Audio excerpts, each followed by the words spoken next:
마태복음 24장 15절에서 31절 말씀입니다. 성경부는 신약 41쪽입니다. 그러므로 너희가 선지자 다니엘이 말한바 10명의 가증한 것이 거룩한 곳에 선 것을 보거든 있는 자는 깨달을진저 그때에 유대에 있는 자들은 산으로 도망할지어다. 지붕 위에 있는 자는 집 안에 있는 물건을 가지러 내려가지 말며 밭에 있는 자는 겉옷을 가지러 뒤로 돌이키지 말지어다. 그날에는 아이 있는 자들과 젖먹 있는 자들에게 화가 있으리로다. 너희가 도망하는 일이 겨울이나 안식일에 되지 않도록 기도하라. 이는 그때에 큰 환란이 있겠습니다. 창세로부터 지금까지 이런 환란이 없었고 후에도 없으리라. 그날들을 감하지 않으면 모든 육체가 구원을 얻지 못할 것이나 그러나 택하신 자들을 위하여 그 날들을 감하시리라. 그때의 사람이 너희에게 말하되 보라 그리스도가 여기 있다 혹은 저기 있다 하여도 믿지 말라. 거짓 그리스도들과 거짓 선지자들이 일어나 큰 표적과 기사를 보여 할 수만 있다면 택하신 자들도 미혹하리라. 보라 내가 너희에게 미리 말하였노라. 그러면 사람들이 너희에게 말하되 보라 그리스도가 가면에 있다 하여도 나가지 말고 보라 골방에 있다 하여도 믿지 말라. 번개가 동쪽에서 나서 지금까지 반석인같이 인자의 희망도 그러하리라. 죽음이 있는 곳에는 도적이들이 모일 것이니라. 그날 환란 후에 즉시 해가 어두워지며 달이 빛을 내지 않으며 별들이 하늘에서 떨어지며 하늘의 원흉들이 흔들리리라. 그때 인자의 징조가 하늘에서 보이겠고 그때에 땅의 모든 족속들이 통곡하며 그들이 인자가 구름을 타고 능력과 큰 영광으로 오는 것을 보리라. 그가 큰 나팔소리와 함께 천사들을 보내리니 그들이 그의 택하신 자들을 하늘 이끝에서 저로까지 사방에서 모으리라. 아멘. 여러분 지금 여러분은 어디를 향해 가고 있습니까? 이 질문은 단지 방향의 문제를 묻는 질문이 아니라 우리 삶 전체를 묻는 본질적인 질문이라고 할 수 있습니다. 창세기 47장 9절에 보니까 야곱이 바로 앞에서 이렇게 이야기합니다. 내 나그네의 길이 세월이 130년이라. 그리고 시편 39편 12절에서 다윗도 이렇게 말합니다. 나는 주와 함께 있는 나그네요 떠도는 자입니다. 그들은 자기 인생을 나그네다라고 그렇게 표현하고 있는 것을 보게 되죠. 이 땅의 삶은 잠시 머물다가는 나그네의 삶이다라고 하는 거죠. 그러나 성경 속 인물들은 이 나그네의 길을 두려워하거나 그리고 불안해하지 않았습니다. 왜냐하면 그들은 자신이 어디로 가고 있는지를 알고 있었기 때문입니다. 나그네 길이었지만 어디로 가고 있는지를 알았기 때문에 전혀 불안해하거나 두려워하지 않았습니다. 히브리서 11장 16절에도 이런 말씀이 있어요. 그들이 이제는 더 나은 번향을 사모하니 곧 하늘에 있는 것이라. 우리가 나가야 될 번향은 주님이 예비하신 새 하늘과 새 땅, 영원한 하나님의 나라입니다. 목적지를 모르면 불안하지요. 그런데 목적지를 알면 흔들리지 않습니다. 목적지는 방향이면서 현재의 삶을 해석하는 기준이 되기도 합니다. 오늘 이제 본문 말씀은 종말이라는 그런 말씀입니다. 최근 어떤 분이 저에게 전화를 걸어왔어요. 모르는 번호였는데 핸드폰 번호였기 때문에 제가 받았습니다.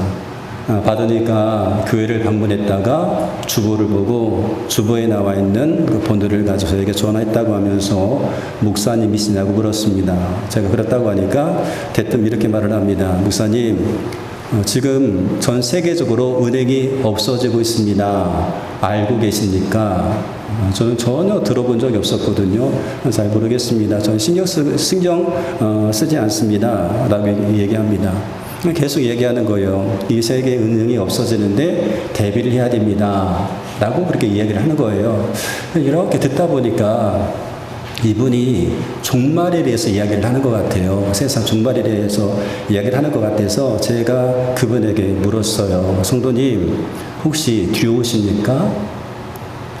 성도님, 구원은 어떻게 받습니까?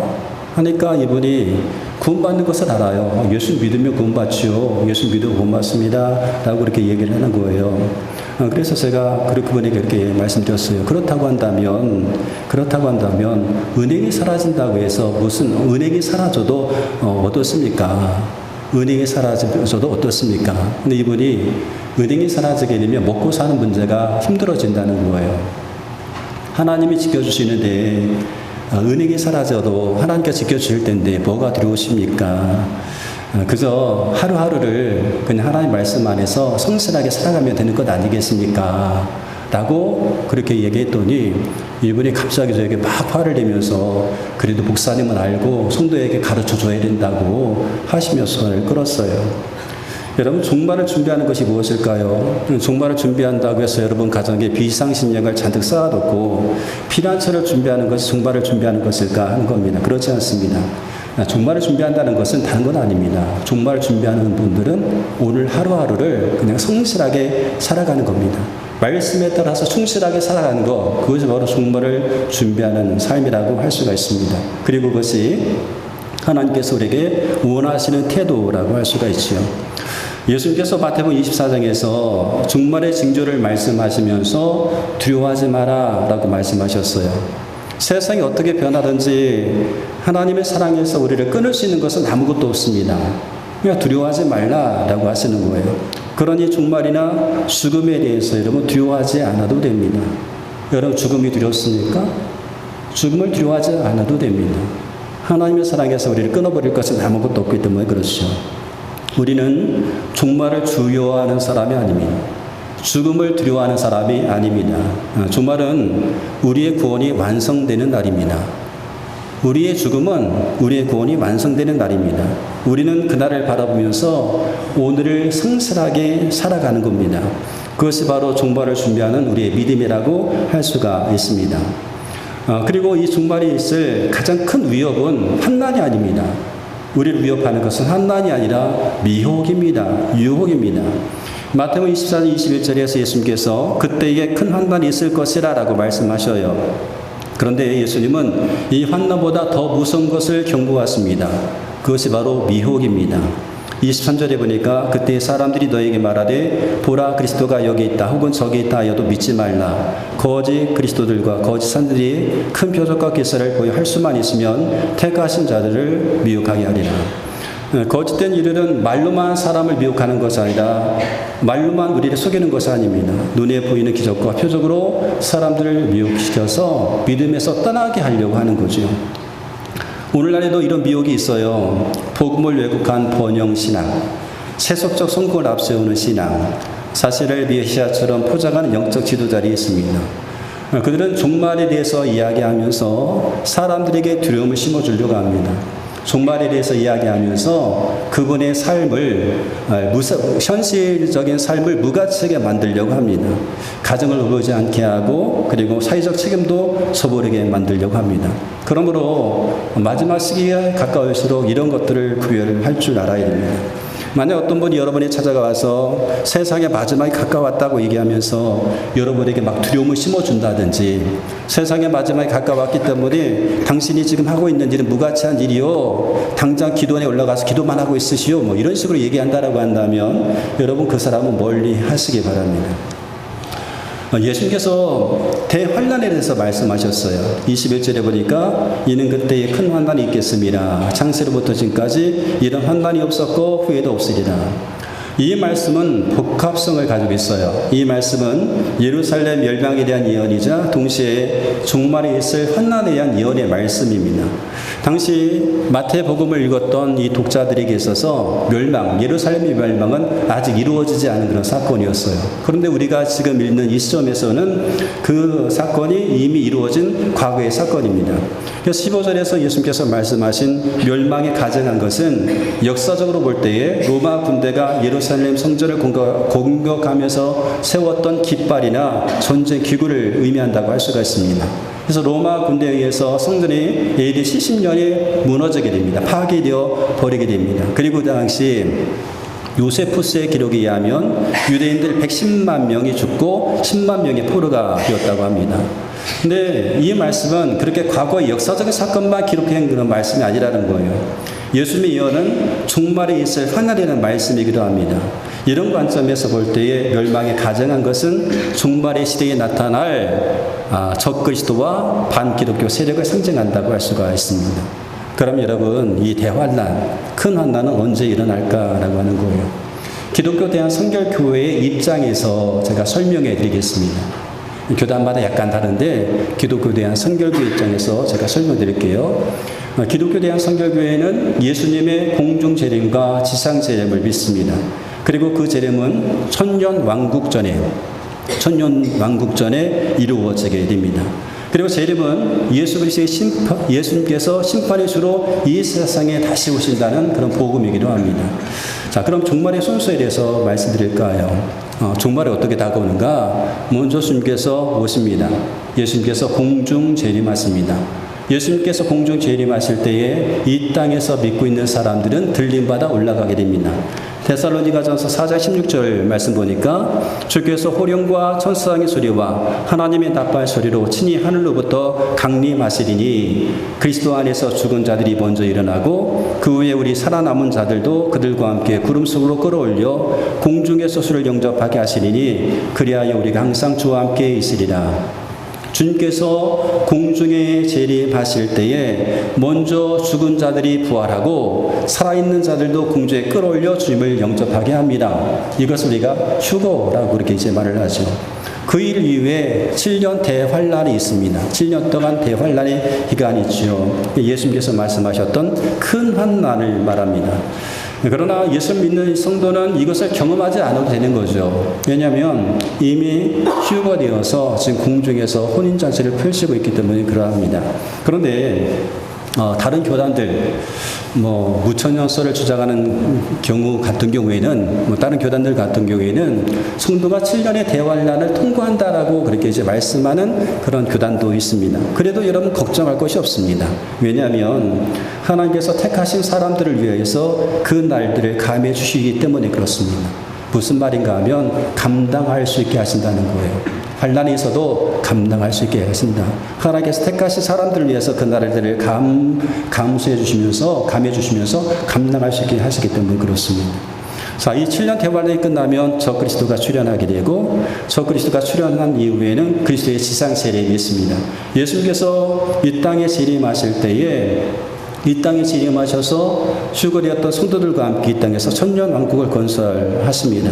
데살로니가전서 3장 13절 말씀까지 보니까 너희의 마음을 굳건하게 하시고 우리 주 예수께서 그의 모든 성도와 함께 강림하실 때에 하나님 우리 아버지 앞에서 거룩함이 흠이 없게 하시기를 원하노라 그렇게 얘기합니다. 그리고 예수님께서 이 땅에 세상으로 재림하실 때에는 공개적으로 오십니다.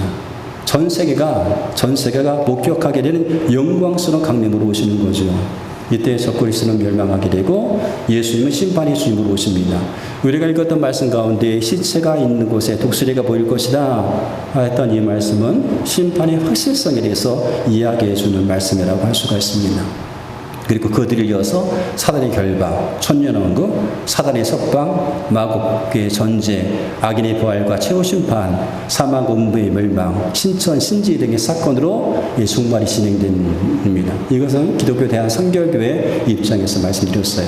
그렇다고 한다면 예수님께서 오심을 통해서 이 세상의 종말이 시작되게 되는데 그 종말, 주님의 오심을 우리가 기다릴 때에 어떻게 준비해야 될까라고 하는 거예요. 예수님께서 종말에 대해서 미리 말씀을 하셨던 것은 준비하라고 하신 건데 어떻게 준비할까라고 하는 겁니다.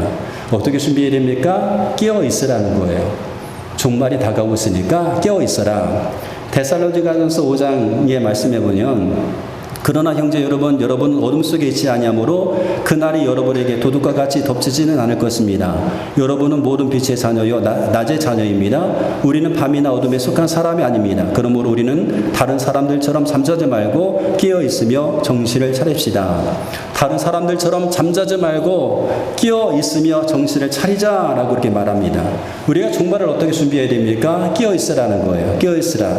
깨어 있다는 말이 뭘까라고 했을 때 저는 두 가지를 한번 생각해 보았어요. 첫 번째는 영적으로 무장하라라고 하는 겁니다. 영적인 무장. 영적으로 무장하여서 믿음을 지키라는 거예요. 여러분 마지막이 가까울수록 영적으로 무장하세요. 말씀과 기도 생활을 계속하심을 통해서 여러분의 믿음을 지켜나가시기 바랍니다. 믿음을 지키라는 거예요. 무장해서 믿음을 지키세요. 세상이 여러 가지 유혹을 한다 해도 그 유혹에 여러분 휩쓸리지 마시고 믿음을 지키시는 거예요. 또 한 가지가 있다라고 한다면 여러분 이 종말이 다가올수록 여러분의 사명에 집중하십시오. 사람에게 집중하지 마시고 사람에게 집중하는 것이 아니라 사명에 집중하는 겁니다. 우리는 죽음도 종말도 두렵지 않습니다. 왜요? 우리는 가고 있는 곳, 우리가 가는 곳을 알고 있기 때문에 그렇습니다. 우리의 목적지를 알고 있어요. 이 목적지를 알고 있으면 흔들리지 않습니다. 목적지를 알고 있기 때문에 고난도 감수할 수가 있습니다. 어떤 경우에는 사명을 감당하기 위해서 자발적으로 고난 속으로 뛰어들 수도 있습니다. 그렇게 하루하루를 의미 있게 살아가게 되는 거죠. 그것이 바로 껴있는 겁니다. 껴있는 겁니다. 목적지를 알고 있기 때문에 사명을 감당하기 위해서 하루하루를 의미 있게 살아가는 것, 그것이 바로 껴있는 삶이라고 할 수가 있어요. 여러분, 바울은요, 자신의 마지막 때가 가까이 옴을 알고 있었어요. 개인적인 종말이 다가옴을 알았습니다. 그런데 그는 자신이 가야 할 목적지를 분명히 알고 있었기 때문에 그의 사명에 집중합니다. 그리고 사명에 감당하기 위해서 기꺼이 고난 속으로 뛰어듭니다. 왜요? 목적지를 알고 있었기 때문에. 사도행전 20장 22절 24절 말씀까지 보니까 보라 이제 나는 성령에 매여 예루살렘으로 가는데 거기서 무슨 일을 당할는지 알지 못하노라. 오직 성령이 각성해서 내게 증언하여 결박과 환난이 나를 기다린다 하시나 내가 달려갈 길과 주 예수께 받은 사명 곧 하나님의 은혜의 복음을 증언하는 일을 마치려 하면은 나의 생명주자 조금도 귀한 것으로 여기지 아니하노라.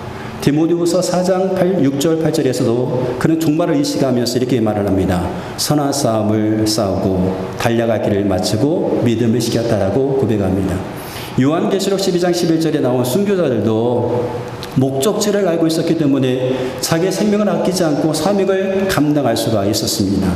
또 우리 형제들이 어린 양의 피와 자기들이 증언하는 말을 인하여 그를 이기었으니 그들은 죽기까지 자기 생명을 아끼지 아니하였도다.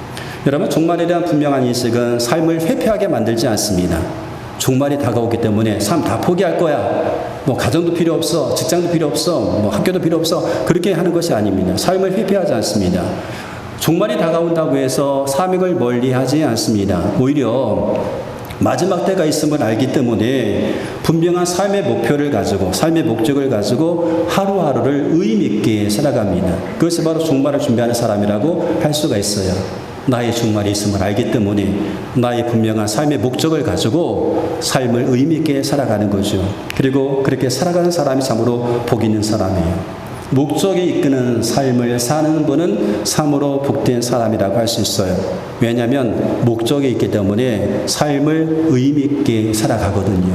목적이 없으면 삶이 무의미한데 나에게 목적이 있기 때문에 목적이 있는 사람의 삶은 의미 있는 삶으로 이어지게 되는 겁니다. 과거에 소련 연방 정권들은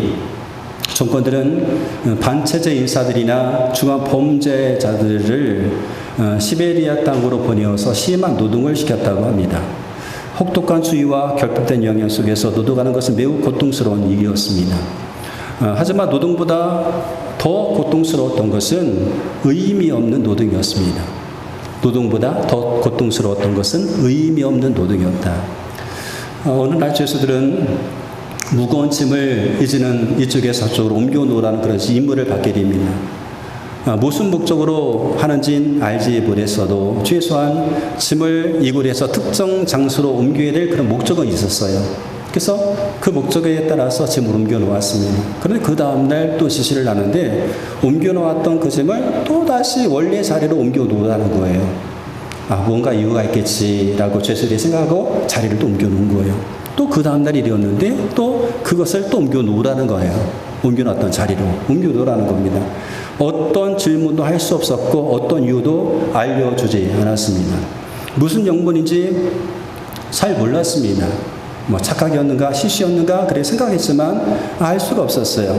근데 계속 그런 일이 이제 반복되는 거예요. 아무런 설명 없이 똑같은 일을 반복합니다. 옮겨놓으면 또 옮겨놓으라, 옮겨놓으면 또 옮겨놓으라. 그러자 죄수들은 스스로 의심하기 시작했고 방황하기 시작합니다. 도대체 무슨 목적으로 이와 같은 일을 하는가, 이와 같은 것을 반복하는가, 그리고 그와 같은 일이 무슨 의미가 있는가.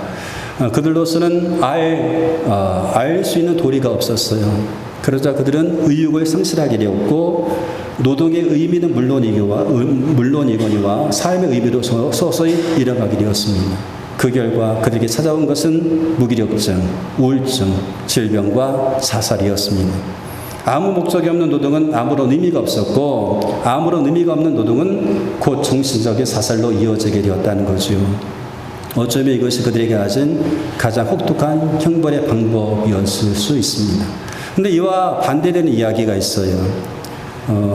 파이강의 다리라는 영화를 통해서 알려진 이야기입니다. 2차 세계대전 중에 태국에서 일본군의 포로로 잡혀갔던 영국 군인들이 있었습니다. 이들에게 주어진 임무가 있었는데 뭐냐면 파이강의 다리를 놓으라는 그런 임무였어요. 미얀마로 일본군이 진출해야 되는데 일본군이 진출하기 위해서 이제 군수 물자를 이제 옮겨놓기 위해서 다리를 놓으라는 그런 이제 지시였습니다. 이때도 이 작업 환경은 참으로 열악했어요. 배고픔도 있었고 무더위도 있었고 질병 속에서 노동하던 사람들이 노동하는 군인들이 동료들이 죽어가고 있었습니다. 그럼에도 그들은 그 다리를 만들었어요. 군사 물자를 다르게 하는 거 저거 이롭게 하는 일이었지만 최소한 그들에게는 목적이 있었습니다. 어떤 목적이었는가 하면 다리를 놓는 그런 목적이 있었어요. 그래서 포로의 신분이었지만 고대 생활을 잊고 동지들과 서로 협력하면서 살 수 있게 하는 그런 원동력이 바로 다리를 놓는 데 있었습니다. 목적이 있었거든요. 다리를 놓는 목적. 그들에게 그 노동과 삶은 의미가 있었다는 거죠. 근데 물론 그들이 이 다리를 놓는 것 자체만으로 그들의 목적일 수가 없었어요. 그들의 목적은 따로 있었는데 다리를 멋지게 건설해 놓고 그 다리를 폭파하는 것이 그들의 목적이었습니다. 그리고 그 목적은 멋지게 성취되었다는 거죠. 분명한 목적이 있는 인생만이 삶을 의미 있게 만들어 갈 수가 있다는 거죠. 목적이 없으면 삶에 의미가 없습니다. 그러나 분명한 목적이 있으면 삶에 의미가 있고 분명한 목적이 있기 때문에 어떤 경우에는 그 일을 감당하기 위해서 자발적으로 고난 속으로도 뛰어들 수 있다는 거죠. 예수님의 복음이 인류에게 가져다준 가장 귀한 선물이 있다고 한다면 인생의 분명한 목적과 의미를 주었다는 거죠. 복음으로 말미암아 우리는 출발 지점과 목표 지점을 바르게 알게 되었습니다. 우리가 어디서 와서 지금 어디를 향해서 가고 있는지를 알고 있다는 거죠. 그것이 바로 우리의 삶 가운데 의미 있는 삶으로 만들어주는 그런 원동력이 되게 된 겁니다. 여러분, 우리는 나그네입니다. 그런데 길을 잃어버린 나그네가 아니라 목적지를 분명히 알고 있는 순례자입니다. 그러므로 우리는 두렵지 않습니다. 환란이 와도 겉된 소리가 들려도 세상이 흔들려도 우리는 두렵지 않습니다. 세상의 종말이 온다고 해도 죽음이 온다고 해도 우리는 흔들리지 않습니다.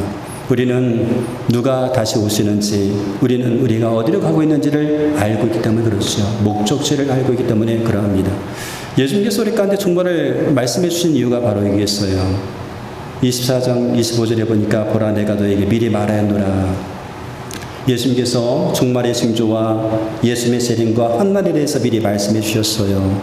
왜 미리 말씀해 주셨을까요? 두려워하지 말고 깨어 있으라는 겁니다. 깨어 있어서 삶의 목적을 찾으라는 거예요. 종말이 다가오고 있으니까 너희의 삶의 목적을 찾아라. 그래서 하루하루를 의미 없이 살아가지 말고 의미 있는 삶을 살아가라 라고 하는 거예요. 여러분, 끝이 있는 것을 아는 사람, 우리 가운데 종말이 있잖아요. 끝이 있는 것을 우리가 알고 있습니다. 끝이 있는 것을 아는 사람은 지금의 이 시간이 얼마나 귀한지를 알고 있는 거죠. 지금 우리 이 시간이 얼마나 귀합니까? 너무나 귀하잖아요. 이 시간을 어떻게 보내야 될까요? 끝이 있음을 알기 때문에 우리는 이 시간 가운데 우리가 이 시간을 아껴서 사용할 수가 있는 것 아니겠어요? 종말이 있음을 알기 때문에 세월을 아끼고 우리가 그 가운데서 부지런하게 주님을 섬기면서 우리의 삶을 의미 있게 살아갈 수가 있게 되는 겁니다. 사랑하는 성도 여러분, 우리의 걸음을 인도하시는 하나님, 그 하나님을 신뢰하시기 바랍니다. 그래서 주님께서 다시 오시는 그날까지 혹은 우리가 주님 앞에 가는 그날까지 두려움 없이 믿음으로 살아가세요. 정말 두려워하지 마시고 여러분 우리에게 다가오는 죽음도 두려워하지 마시기 바랍니다. 오히려 하나님 나라에 대한 소망을 가지시고 하루하루를 의미 있게 살아가는 거예요.